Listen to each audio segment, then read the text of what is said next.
안녕하세요. 브레인테크 강사 이승우입니다.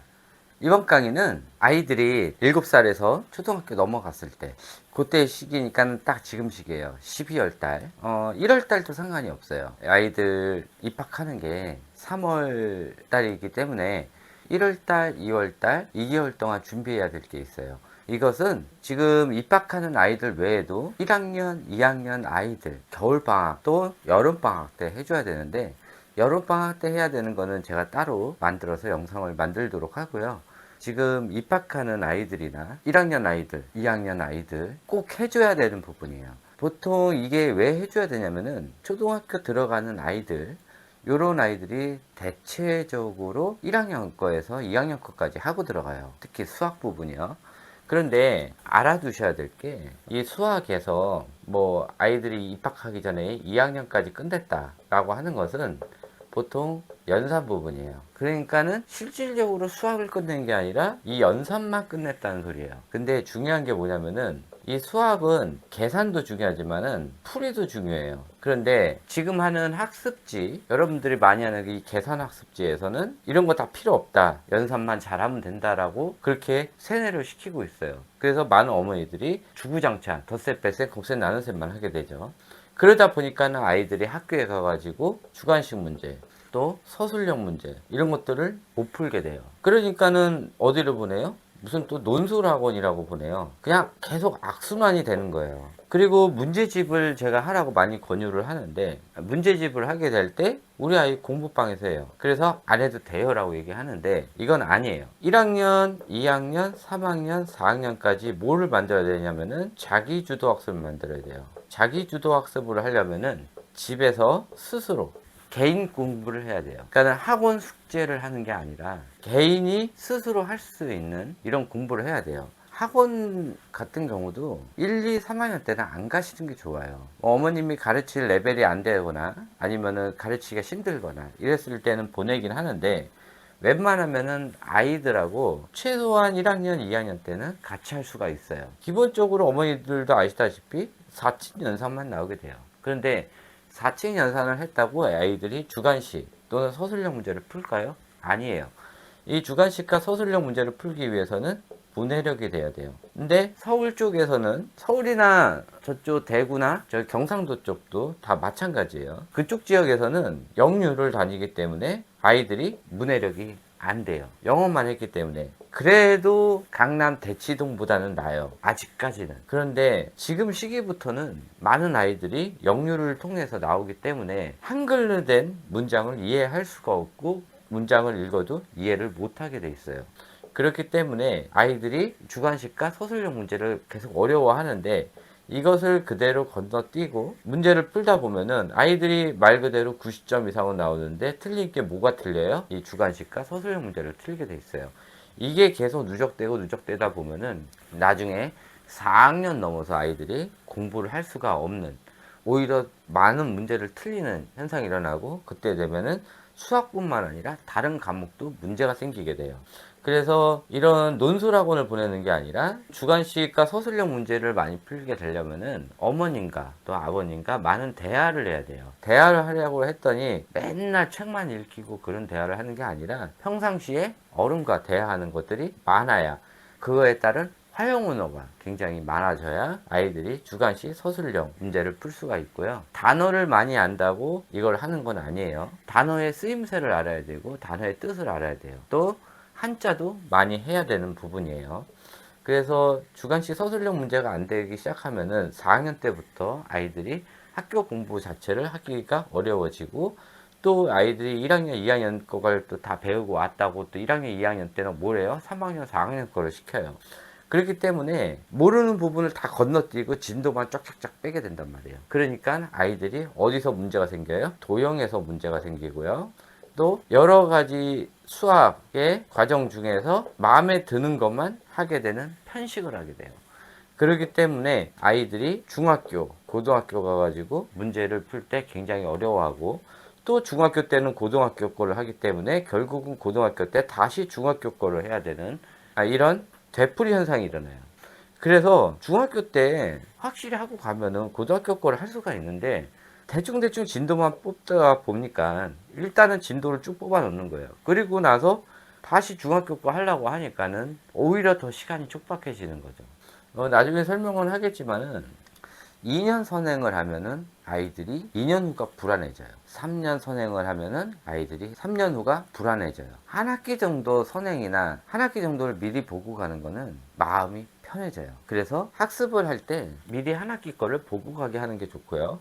특히 7살 말에서 입학 전 이때는 뭐를 해야 되냐? 1학년 1학기 문제집을 미리 보고 가는 게 굉장히 중요해요. 자, 문제집 종류가 여러 가지가 있어요. 지금 여러 군데에서 문제집이 나오고 있죠. 이거는 학원에서 풀든 또는 공부방에서 풀든 그거는 그거예요. 집에서 해야 되는 게 있어요. 방학 때는 개념을 푸는 거예요. 문제집 종류도 많죠. 우등생, 센, 또 우공비, 1등 수학, 그 다음에 최상위 수학, 그 다음에 비상에서 나오는 것들, 이런 것들이 있단 말이에요. 이거 외에도 엄청나게 많은 문제집들이 있는데 어쨌든 간에 모든 문제집이 기본 개념이 있어요. 그 다음에 개학 때가 되면은 개학하고 학기 중 조금 개념 부분도 어려워하는 애들은 그냥 개념 플러스 유형편을 써요. 학기 중에 혹시 하나를 더 할 수 있다 그러면은 유형 플러스 활용편, 이거를 2권을 해주면 좋아요. 이 수학 같은 경우는 나중에 중학교를 가면은 문제집을 한 3권 정도 풀어야 돼요. 어떤 것만? 수학만. 그렇기 때문에 아이들이 중학교 넘어가기 전에 문제집을 2권 정도 해놓지 않으면은 중학교 가서 굉장히 힘들어지고, 지금 초등학교 때 아이들 미리 공부 많이 시키고 유치원 때 이때 막 돈을 막 1억씩 들여가지고 애들 공부시키는 게 어머님들 생각대로 좋은 대학을 보내기 위해서 한다고 하면은 집에서 하는 이런 문제집을 이용한 자기주도 학습을 하면서 아이들이 자기가 공부를 하면서 어떤 식으로 공부를 해야 되는지 이런 것들을 감을 잡아야 돼요.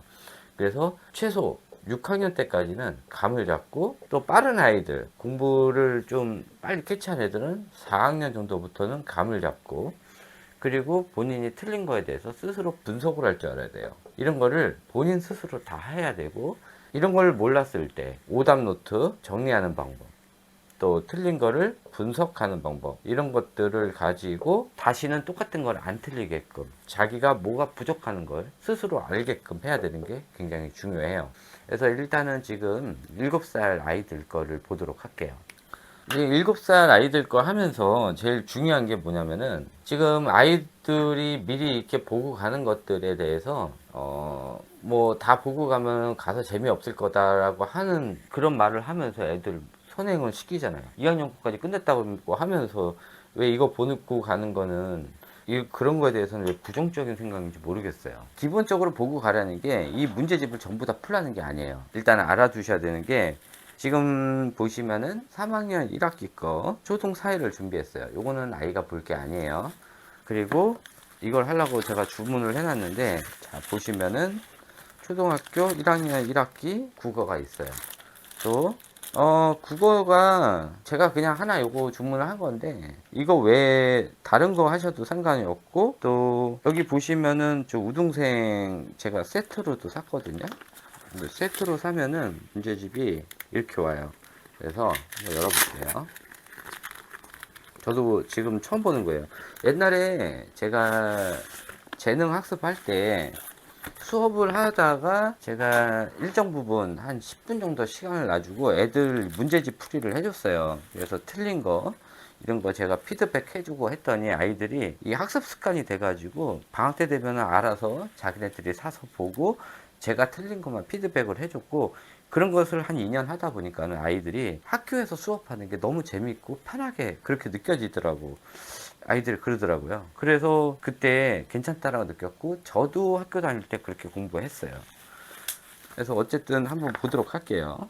지금 우등생 해법 시리즈라고 지금 3권 세트가 국어, 수학, 봄, 여름이에요. 이렇게 알고 계시고요. 그래서 이건 보여주기 위해서 제가 책을 2권 샀어요. 이런 한끗 같은 경우로 요거는 미리 보고 가는 거.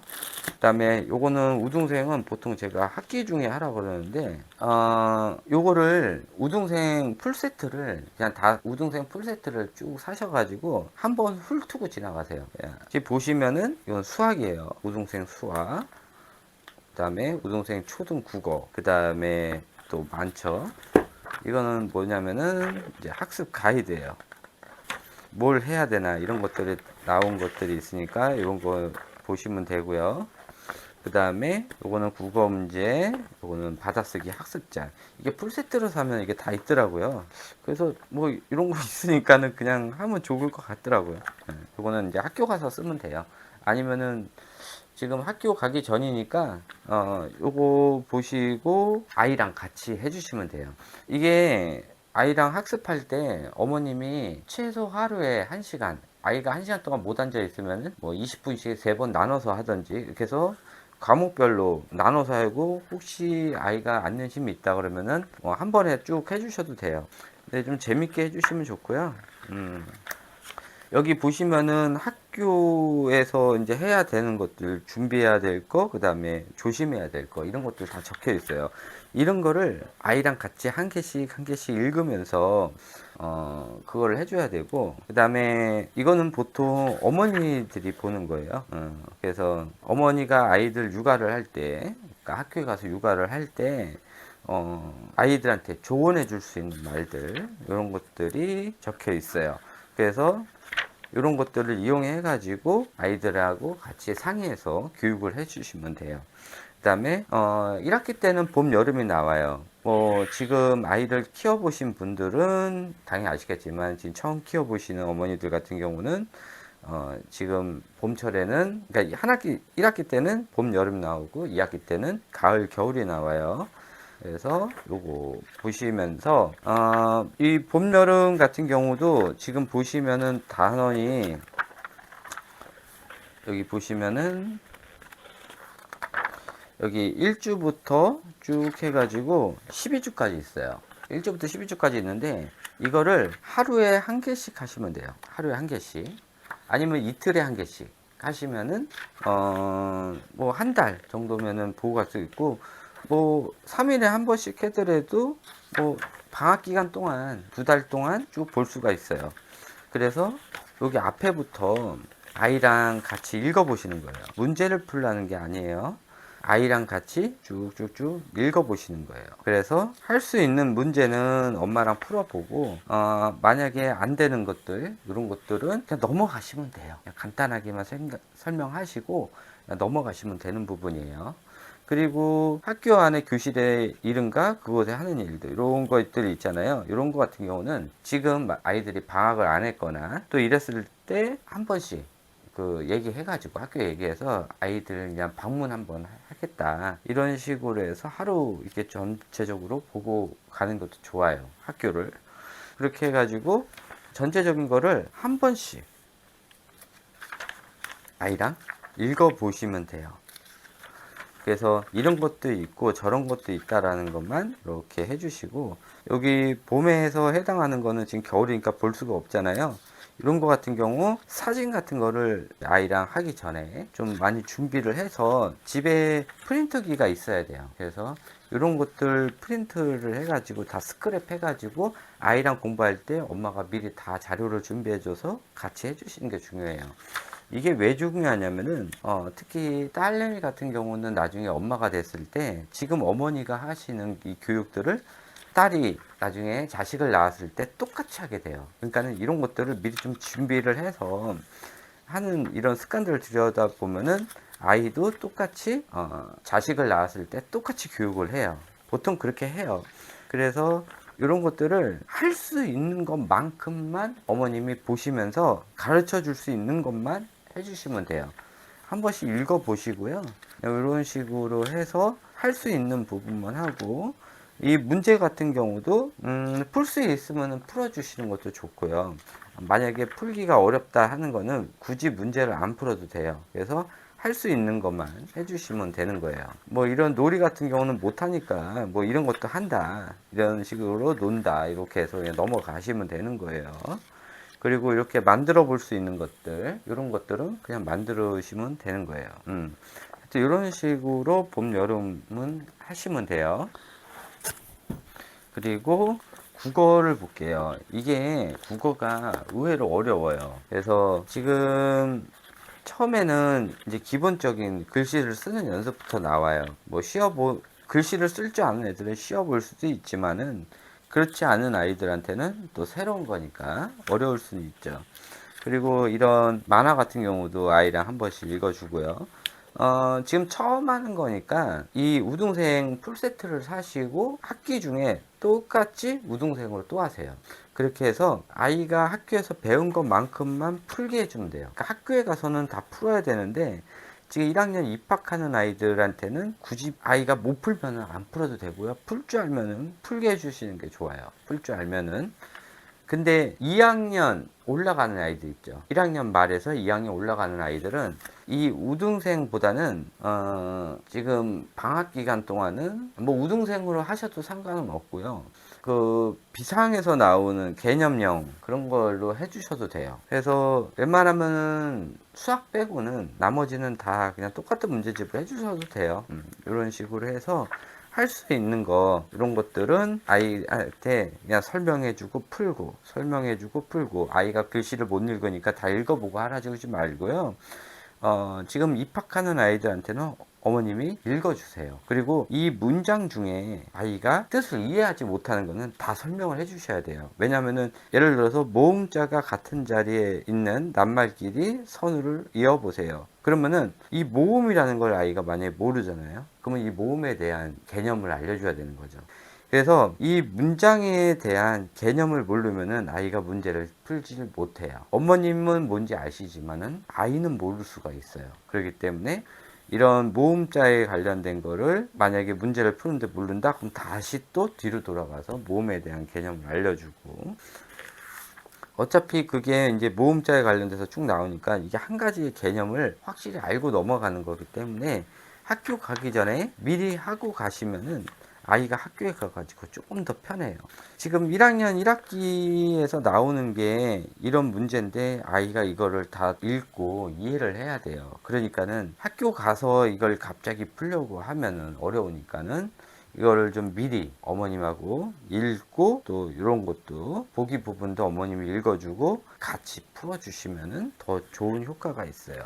그래서 이게 총 단원 수가 지금 1단원, 2단원, 3단원, 4단원, 5, 6, 7, 8, 9단원이 있어요. 그렇기 때문에 이것도 2달 맞춰가지고 나눠서 딱딱딱 해주시면 돼요. 2달이면 충분하니까. 근데 여름방학 때는 좀 짧아요. 그래서 여름방학 때는 좀 빨리빨리 좀 진행을 하셔야 돼요. 그때는 문제를 푸는 것보다 전체적으로 한번 훑고 지나가는 정도로 해주시면 좋아요. 그렇게 해가지고 이거를 풀 수 있으면은 어머니랑 싹 다 풀시고요. 만약에 풀지 못하면은 그냥 이런 내용이 있다. 이런 식으로 해서 그냥 엄마랑 같이 읽고 그냥 넘어가는 정도로만 해서 2달 동안 마무리를 지셔도 돼요. 근데 이걸 해야 되는 게 중요한 게 뭐냐면은 2학년 때부터 이 국어 문제가 어려워져요. 그래서 아이들이 2학년부터 점수가 팍팍 떨어지기 시작하고 국어 점수가 떨어지면은 아이들이 영어 점수도 같이 떨어지게 돼 있어요. 그래서 국어랑 영어랑 연관이 돼 있고 국어 점수를 100점을 맞으면은 나중에 영어를 하는 점수가 6, 70점 나온단 말이에요. 그 이상 나올 수도 있고요. 근데 국어 점수가 80점이면은 영어 점수도 당연히 안 나오게 돼 있어요. 그래서 국어를 등한시 하다가는 영어도 망할 수도 있어요. 그래서 지금 영유 다니는 아이들이 결국은 국어에서 스톱이 돼가지고 거의 다 초등학교 3학년, 4학년 돼가지고 해외로 도망가고 그런 아이들이 좀 많아요. 자, 여기 보시면요. 지금 수학이 개념 유형편이 있어요. 요것도 방학 때 보고 가는 건데 우등생을 전질로 사시는 분은 이게 필요 없어요. 우등생을 전질로 사신 분은 이걸 굳이 안 사도 되고요. 만약에 우등생을요, 이거를 학기 중에 풀리고 싶다. 그러면은 학기 중에 풀리면은 이 봄, 여름은 따로 살 수 있으려나 모르겠어요. 우등생 말고 다른 걸로. 혹시 살 수 있으면 그거까지 같이 사시고요. 요거 한 끝하고 요 기본 완성편 있죠. 아까 제가 말씀드린 게 기본형 있죠. 그 다음에 학교를 갔을 때 기본 응용 또는 응용 활용편을 하라고 그랬잖아요. 요거는 지금 기본형이에요. 그래서 여기 보시면은 이 한끗도 비슷해요. 문제집이. 그래서 1학년 거는 어떤 문제집으로 해도 좀 비슷비슷하니까 어떤 걸로 하셔도 상관이 없어요. 그래서 한 컷으로 하든 우등생 전질로 해도 상관이 없고요. 저는 1학년, 2학년 때까지는 이 우등생을 학기 중에 해주는 거를 좀 권장을 하고요. 1학년, 2학년까지는요. 학교 가기 전에는 한 끗도 괜찮고요. 요거보다 더 얇은 거 있으면 얇은 걸로 사세요. 옛날에 제가 많이 썼던 게 그 완자인데 완자가 없어진 것 같더라고요. 이 완자가 그 초등 그 학기 시작하기 전에 미리 예습용으로 너무 좋았었어요. 너무 얇고 그래가지고. 근데 그게 요즘 책이 많이 개편이 돼가지고 없어진 것 같더라고요. 그래서 요것도 똑같이 학교 가기 전에 또 나눠가지고 한번 그냥 쑥 훑고 지나가세요. 근데 지금 보시면요. 자, 똑같이 보시면은 이 한 끗하고 고등생하고 한번 볼게요. 문제가 이 우등생이 줄 다 보시면 뭐가 달라요? 이게 문제가 적어요. 이게 문제가 좀 많아요. 그래서 이게 지금 한끗 같은 게 우등생하고 둘이 비교를 했을 때 제가 보기에는 이게 조금 한 단계 위인 것 같아요. 저도 문제집이 많이 바뀌어가지고 지금 저도 처음 보거든요. 그랬더니 우등생이 조금 더 보기가 편하게 돼 있네요. 그러니까는 우등생으로 그냥 해주시는 것도 괜찮을 것 같고, 아이가 조금 공부를 한다 싶으면은 요 한 끝으로 학기 중에 해주고, 그러니까 요걸 둘이 바뀌어도 돼요. 요거는 아이들 레벨에 따라서 다르니까 그냥 그렇게 해서 맞춰주셔서 해주시면 돼요. 국어는 이렇게 하시고요. 중요한 게 이제 수학이에요. 수학이 초등 수학이 이게 별거 아니에요. 그런데 수가 연산만 있는 게 아니고요. 연산에서 단순 숫자 계산도 있지만은 크기, 질량, 부피 이런 것들이 다 연관이 됐단 말이에요. 수에는. 그래서 이 수의 개념부터 알고 서수와 기수 이런 것도 나와 있는데 땡문 거 많이 하시면은 단순히 이런 계산뿐이 안 나오잖아요. 그러니까는 이렇게만 계산하고 온 애들이 결국은 이런 데서 멈추게 돼요. 이런 거를 땡문과 하는 아이들 같은 경우는 이런 걸 본 적이 없어요. 그러니까는 조금 이런 데서 어려워할 수도 있고요. 특히 그런 애들 같은 경우 도형만 나오면 애들이 막 싫어해요. 그런 것도 있어요. 그래서 실질적으로 덧셈 뺄셈 할 때도 연산이 있지만은 이런 거를 읽고 여기다 써야 되는 부분이 있어요. 이런 거를 아이들이 못하게 돼요. 이 소마 땡이나 아니면은 뭐 기탄 수학도 많이 하긴 하죠. 그게 나쁘다는 게 아니라요. 그거를 하긴 하되 너무 많이 하지 마시고 아이가 아는데도 너무 많이 하지 마세요. 할 줄 알면 되는 거예요. 거기에다가 너무 많이 한다고 아이들이 더 똑똑해지지 않다. 그러니까 그거 알고 계시고요. 이것도 똑같이 여기 보시면은 마지막 단원이 여기 보시면 되죠. 1단원, 2단원, 3단원 다 나오잖아요. 넓이, 무게, 길이. 아까 제가 말씀드린 거요. 길이, 무게, 넓이. 이게 수에 대해서 양도 있고요. 이런 단순하게 숫자 계산만 하면 되는 게 아니에요. 그래서 이런 거에 대해서 일일이 다 설명을 해줘야 돼요. 그래서 또 1, 2, 3, 4를 세는 아이들이 있지만 하나, 둘, 셋, 넷을 또 못 세는 아이들이 있어요. 특히 그냥 연산만 했던 애들은 기술을 많이 알지 서술은 또 잘 몰라요. 그래서 이런 거부터 다시 해야 되는 거예요. 그래서 이거 일일이 4단원까지 있는 것 같은데 5단원 있고 5단원까지 있네요. 그러니까는 이 5단원까지 있는 거를 잘 나눠서 해주시면 돼요. 그리고 이거에 지금 1학년 거, 2학년 거는 최상위 수학을 풀린다고 아이가 똑똑해지지 않아요. 1학년 거는요, 어떤 걸 봐도 비슷비슷해요. 지금 보시는 이런 거나, 이거 지금 기본 완성형이에요. 그리고 초등 수학 거 한번 볼게요. 요거 우등생 거예요. 우등색도 딱 보면은 좀 글씨가 좀 크죠.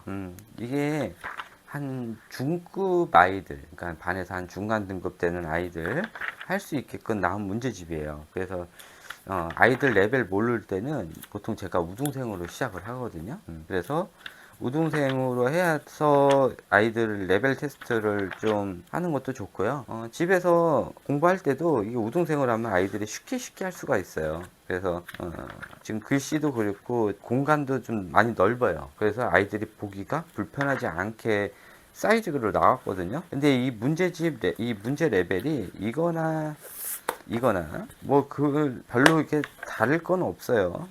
이게 아이들 거라 지금 1학년, 2학년짜리 아이들은 뭐 그렇게 확 다른 게 없어요. 여기나 이제 나중에 최상위 수학이나 이런 건 별로 없고, 대신 뭐 최상위 수학 같은 경우는 이런 거보다 문제가 조금 더 빽빽하게 좀 많이 나와 있겠죠. 그 차이뿐이에요. 그러니까는 만약에 여기서 문제가 한 페이지에 8문제 나와 있으면은 뭐 이런 데는 한 10문제 나와 있고, 최상위 수학 같은 건 12문제 나와 있고, 문제의 양만 좀 추가된 것 뿐이지 어렵고 쉽고는 초등학교 4학년 이후부터 바뀌어요. 그래서 초등학교 1학년짜리 애가 최상위 수학 한다고 와, 쟤 대단하다 그럴 필요 하나도 없고요. 초등학교 1학년 되는데 최상위 하는 그런 아이들, 이런 아이들은 엄마들이 보통 자랑하기 위해서 쓰는 거예요. 자, 이 사회는요, 이거는 아이를 보여주기 위해서 하는 게 아니에요. 지금 학교를 가더라도 아이랑 많이 놀러 다녀야 돼요. 특히 토요일, 일요일 날 많이 놀러 다녀야 되는데, 어디를 가야 될지 참 고민이 많이 되잖아요. 그럴 때는 어디를 가냐? 이 3학년 1학기 사회랑 2학기 거는 굳이 안 샀어요. 1학기만 샀는데 1학기랑 2학기 사회 다 사시고요. 여기 보시면은 여기 글씨들 나오잖아요. 여기 집, 학교, 놀이터, 도서관, 시장, 산, 공원, 소방서 이런 것들이 있으면은 그걸 옆에다가 다 적으세요. 자, 이걸 판서로 해드릴게요. 여기 문제집에 보시면은 여기 보면은 집, 학교, 그다음에 놀이터, 도서관, 시장, 산, 공원, 소방서 이렇게 나와 있고요. 또 옆에 보시니까 또 병원 있네요. 또 태권도장, 전통시장 이런 거를 기차역도 있고. 어차피 사회가 왜 어렵냐면은 아이들이 모르는, 한 번도 경험해보지 못한 용어들이 나오면은 애들이 무슨 뜻인지 모르게 돼 있어요. 그래서 여기 나오는 용어들 있잖아요. 여기 보면은 또 시청, 뭐 청사, 경찰서 요 쭉쭉쭉 있단 말이에요. 이런 데를 다 방문을 하는 거예요. 전부 다 방문을 해서 이 방문한 거를 다 사진으로 찍어요. 아이랑 같이 사진이나 동영상으로 찍어요. 동영상으로 찍어가지고 이걸 언제 해요? 빠를수록 좋아요. 막 6세부터 초등학교 2학년 전에는 이게 초등학교 3학년 1학기, 2학기 사회 교과서에 나오는 여기를 일일이 어머니들이 다 적어 놓고요. 이거를 다 분류를 해서 하루에 갈 수 있는 곳은 다 돌아다녀야 돼요. 돌아다녀 가지고 이거는 여기가 산이야. 우리가 가는 데가 산이야. 여기는 바다야. 그리고 이런 데가 태권도장이고 이렇게 공부하는 데가 있어. 요거 조용히 해야 돼. 여기는 도서관이라고 그래. 또 도서관도 있고 책 빌리는 데 도서관이잖아요. 또 독서실도 있잖아요. 독서실 이런 것들에 대해서 뭐가 틀리는지 이런 것들을 알려줘야 되고, 뭐 아프면 가는 이 병원 같은 거는 많이 아니까, 또 애들 태권도장 많이 가니까. 근데 또 안 가는 아이들도 있잖아요. 태권도장이 뭐 하는 건지 이런 거 알려주고, 그다음에 시장도 우리가 보통 얘기하는 뭐 깡시장도 있을 거고 뭐 전통시장도 있을 거고, 그래서 전통시장 이런 데도 많이 방문을 해야 되고. 그래서 이거를 넘기다 보면은 용어들이 나와요. 용어들이 나오는 부분을 일일이 다 적어놔야 돼요. 다 적어놓고 거기를 다 방문을 해야 돼요. 그래서 아이랑 같이 방문할 수 있는 데는 다 방문을 하고요. 요것도 마찬가지, 아이가 2학년에서 3학년 넘어가는 아이들은 마찬가지 3학년 1학기 사회교과서를, 사회 문제집을 미리 사세요. 또 과학도 미리 사세요. 그래서 방학 기간 동안에 한번 훑고 지나가는 거예요. 그래서 아이가 모르는 거가 만약에 나왔어요. 그러면은 지금 방학 기간에도 갈 수가 있어요. 지금 경주 첨성대 나왔잖아요. 그럼 경주 첨성대를 아이랑 같이 뭐 1박 2일이든 거기 가서 경주에서 한 바퀴 다 도는 거죠. 어차피 나중에 역사할 때 한 번씩 들려야 되는데 갈 때 그냥 다 들러서 이거를 다 해서 다 찍어 놓는 거예요. 그리고 나서 어머님이 해야 되는 게, 아버님이나 이거를 전부 다 스크랩 해가지고 블로그나 아니면은 이게 블로그를 비공개도 돼요. 누가 꼭 볼 필요는 없고 비공개로 하셔도 되고, 아니면은 그 유튜브 있잖아요. 유튜브로 편집할 수 있으면 편집을 해서 역시 또 비공개를 하시면 돼요. 하지만 굳이 공개하기 싫으면 공개 안 하셔도 되는 거니까 비공개로 하셔가지고 유튜브에 보면은 카테고리를 나누는 게 있어요. 그래서 뭐 3학년 1학기 뭐 사회 가는 곳에 각각 다 제목을 써가지고 그거를 다 저장을 해 놓는단 말이에요. 블로그에도 다 똑같이 3학년 1학기 사회 또 3학년 1학기 것만 갈 법은 없죠. 그 다음 주에 3학년 2학기 거 갈 수도 있으니까 뭐 3학년 2학기 거에 사회 뭐 몇 단원 1단원이면 1단원 요거는 2단원이면 2단원 이렇게 해가지고 이걸 다 분류를 해 놓으시면요 나중에 아이가 사회 배울 때 이게 아이들한테 시스토리도 되는 거고 메모리도 되는 거고 그렇게 해가지고 아이랑 같이 또 옛날 추억도 되살릴 수 있으면서 아이한테 설명을 할 때 그 인터넷 찾는 것보다 기존에 아이한테 보여줬던 거 이런 것들을 좀 편집해가지고 보여주는 게 더 좋죠. 하여튼 이런 식으로 해서 각각에 나오는 용어들 이거 봐요. 벌써 버스터미널, 주유소, 전기충전소 이거 엄청 많잖아요. 이런 것들을 아이들이 보지 못하면은 잘 이해하기가 어렵단 말이에요. 그래서 애들이 사회를 굉장히 어려워해요.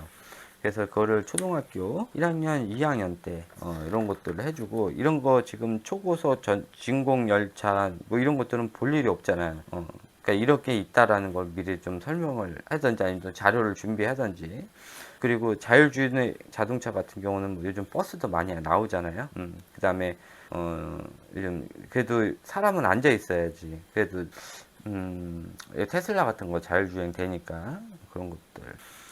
하늘을 나는 자동차가 지금 있는 걸로 알고 있어요. 아직 시험 단계라 그러긴 한데 하여튼 이런 것들이 지금 옛날 사회랑 많이 틀려졌어요. 그래서 그런 것도 있고 지금 통신수단 같은 경우도 지금 보시면 옛날에는 이제 걸어서 줬는데 그리고 나서 이제 말로도 하고 또 이런 여러 가지 신호 체계 같은 거. 우리 때는 이제 만약에 전화기 같은 거 있죠. 유선 전화기. 우리 무선 전화기가 없었으니까. 옛날 사회에서는 유선 전화기만 나왔단 말이에요. 근데 지금은 이제 여러 가지로 할 수가 있는 거죠. 이메일도 나오고 그러니까는 옛날보다는 이제 더 많아진 거지. 이런 것들이 있다라는 거 설명을 해주면은 이게 아이들이 요즘은 아는데 옛날 걸 모른단 말이에요. 옛날 거에 대해서 좀 설명을 해주면 좋던지 아니면 그거에 관련된 영상, 그러니까 이런 거에 대해서 따로 편집을 해가지고 좀 보여주면 좋죠. 어머니들이 좀 찾아가지고. 그래서 이런 것들을 한 개 한 개 다 모아가지고요. 그렇게 해서 아이들 앞으로 가는 놀이 장소를 좀 잡아가지고 이걸 좀 분류를 해서 1년이나 2년 단위로 또 여름에 갈 수 있는 곳이 있고 겨울에 갈 수 있는 곳이 있잖아요. 그러니까는 그런 것들을 좀 분류해 가지고 아이랑 그 여행 계획 같은 걸 좀 세우면 좋고 아이가 둘이라 그러면은 당연히 밑에 애도 해야 되니까 그렇게 해 가지고 이런 사회를 이용한 놀이 아니면 여행 이런 것들을 좀 잡아주시면 좋을 것 같아요. 그래서 지금 우등생 제가 뭐 광고하는 건 아니에요. 저는 광고 같은 거 안 나와요. 그러니까는 이거는 제가 우등생을 왜 좋아하냐면 이게 세트로 나와요. 그래서 이것저것 살 필요가 없더라고. 그래서 하고 아이가 운해형 아이들, 특히 이게 공부하는 거 별로 안 좋아하는 아이들 같은 경우는 우등생으로 방학 때 보고 계약해서 똑같은 문제집을 하는 거예요. 그러니까 이게 좀 낙서되고 있으니까 계약되면은 똑같이 기존 거는 버리세요. 놔뒀다고 뭐 애들 안 풀어요. 기존 거는 싹 다 버리시고 새로 또 사세요. 새 걸로. 그래서 새 걸로 사시는 거는 학기 중에는 학교에서 배운 것만큼만 풀게 하면 돼요. 그리고 방학 동안에는 이거를 다 풀릴 필요 없다고 그랬어요. 아이가 다 풀면 상관이 없는데 만약에 못 풀 수도 있어요. 특히 이 국어 같은 거 풀 때 어려워요. 지금 이건 1학년 거니까 늦긴 한데 2학년부터는 이게 국어가 굉장히 어려워요. 시간 투자도 많이 해야 되고 그렇기 때문에 국어는 한번 읽어주고 하면 되고요. 같이 하세요, 어머님이랑. 그리고 이거 수학할 때 만약 이걸 다 못 푼다 그러면은 항상 어떤 식으로 하냐면은 겨울에는 웬만하면 다 풀리시면 좋고요. 겨울에는. 여름에는요 바쁘잖아. 그러니까는 요거 설명해주고 여기만 풀려요. 요거 설명해주고 요거 풀리고. 이거는 바쁘면 안 풀려도 돼요. 이거를 전부 다 하고 가려는 게 아니라 또 요거 알려주고 여기만 풀고 또 요거 알려주고 요거만 풀고 시간이 되면은 푸는 거예요. 시간이 되면은. 시간이 안 되면은 넘어가도 돼요. 말 그대로 방학 때는 이 한 권을 다 보고 가는 게 중요한 거지, 이걸 요만큼만 하고 가는 게 중요한 게 아니에요. 이만큼만 뭐 꽉꽉 풀고 요거 다 못 풀었다, 그럼 의미가 없는 거예요. 이 한 권을 다 보고 이거에 다음에 나와야 되는 게 뭔지, 아이가 뭘 모르고 있는 건지, 이런 것들을 이런 것들을 알으라는 거지, 이거를 완성 짓고 가라는 게 아니에요. 그러니까 이걸 좀 알아두셔야 되고요. 다 풀면 좋죠. 그리고 아이가 틀린 게 뭔지 어머님이 체크를 해야 하고, 어머님이 오답 노트를 쓰세요. 아이가 1학년 때는 아이가 오답 노트를 쓸 수가 없어요. 그러니까 어머님이 쓰세요. 아이가 문제 틀린 거 있으면은 스프링 영어장 하나 준비해 가지고, 아니면 노트 하나 준비해서 아이가 틀렸던 거를 다 오답 노트를 쓰시고요. 1학년 때까지, 또 2학년 때까지 쓰세요. 그러면은 2학년 때까지 이렇게 오답 노트를 쓰는 거를 아이를 보여주세요. 앞으로는 네가 이런 걸 해야 된다. 그리고 오답 노트를 이용해서 아이가 어떤 것을 많이 틀리는지, 이런 것들을 어머님이 좀 분석할 줄 알아야 돼요. 그래서 아이가 틀리는 게 뭔지 알아야 아이가 계약하고 나서 뭘 모르는지 미리 대비를 할 수가 있어요. 근데 아이가 뭘 틀리는지 뭐 이런 것도 모르고 학교에서 단원 평가 해주는데 학교에서도 뭘 틀렸는지 안 알려주면은 이게 이제 난감하단 말이에요. 그걸 알 수 있는 방법은 이 문제집뿐이 없어요. 그래서 이 문제집을 이용해서 해야 되지, 학교에 들어가서 아이가 90점 맞든 8점 맞든 그게 중요한 게 아니에요. 틀린 게 뭔지가 중요한 거예요. 그렇기 때문에 하여튼 이 문제집을 이용해서 아이들 학습을 해주시는 게 굉장히 좋아요. 하여튼 이런 식으로 하는 거고요. 실질적으로 아이를 놔두고 이렇게 같이 했으면 좋겠는데, 제가 아이가 없으니까 이게 좀 그런 부분이 좀 답답하기는 해요. 그래서 그냥 말로만 좀 설명을 한 건데, 좀 궁금하신 거는 밑에 댓글 남겨주시면은 제가 또 답변을 드리도록 할게요. 자, 요것으로 강의 끝마치도록 하고요. 또 궁금하신 점 댓글에 남겨주시면은 제가 또 답변을 드리도록 할게요. 이 문제집은 나중에 혹시 아이가 있거나 그러면은, 혹시 기회가 되면은 아이를 이용해서 아이 가르치는 거나, 그러니까 어떻게 가르쳐야 되는지, 또 오답 노트는 어떻게 써야 되는지, 그런 거에 대해서 혹시 아이가 있으면 같이 좀 찍을 때 이용하도록 하겠습니다. 이것으로 강의 끝마치도록 하고요. 또 다음번 강의에 뵙도록 하겠습니다. 감사합니다.